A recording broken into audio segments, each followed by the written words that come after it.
friends, Cancer Wellness friends. Shayna and I are thrilled to come to you and talk about fall foods, but specifically fall foods from somewhere that we don't usually cook from, and that's India. So we have Indian-inspired recipes that are delicious and super easy. And yes, Indian food is much more than chicken tikka masala. So we're gonna start off with a yummy salad and a salad dressing inspired by Indian flavors. So I have some greens right here. You can use spinach. I've actually got some power greens. So there's a little bit of baby kale and baby chard in here too.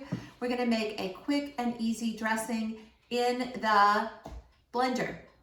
So in my blender jar, and I'm using this Ninja Bullet because it makes a perfect blender jar for dressing. So in my blender jar, I'm gonna put in some chutney. So this is about, let's see if I can get it all in without using a spatula. No. This is about a 1/4 cup of mango chutney. You can find it in the regular grocery store in the international section.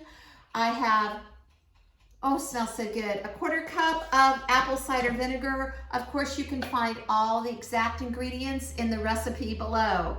And then I have about a tablespoon of orange zest. So that's gonna give it a lovely orangey flavor, and we're gonna carry that through to the salad as well because we're gonna put some orange slices in the salad. I've got some garam masala.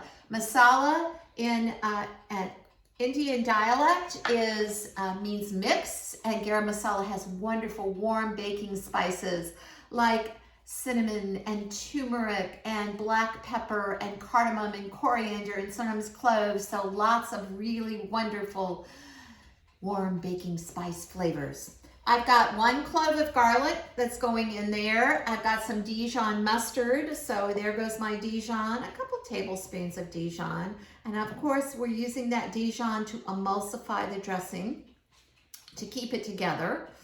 So there's my Dijon, and then last but not least, I have about a 1/2 cup of avocado oil. You could use avocado oil, you could use grapeseed oil, you could use any kind of not very flavorful veggie oil, but those are some of our favorites. So I'm gonna move that aside so you can see what I'm doing here. I'm gonna put my little top on, and then we're gonna zhuzh it up just a little bit.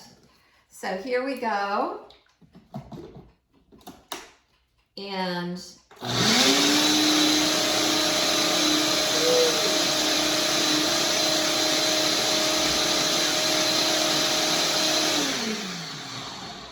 I'm going to take it off and shake it up a little bit so I get that chutney in there too.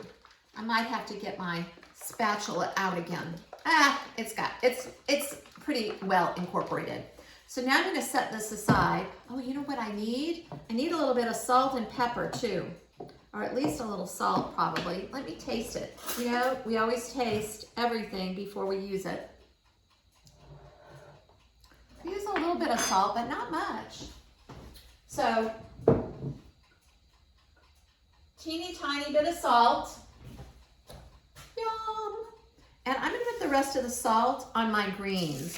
And I'm gonna go ahead and season my greens.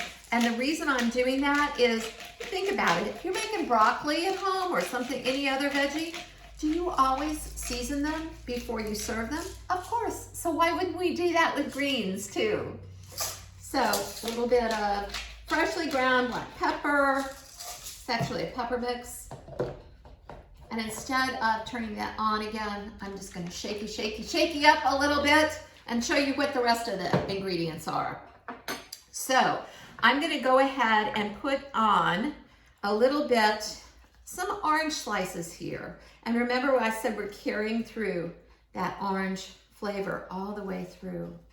And this is gonna be, oh, so good with that chutney. Oh, that dressing was so good. Just even that little taste. So there we go. I've got some orange slices here. And then next up, I'm gonna put in some dried fruit. You can put any kind you want. I have some dried cherries here.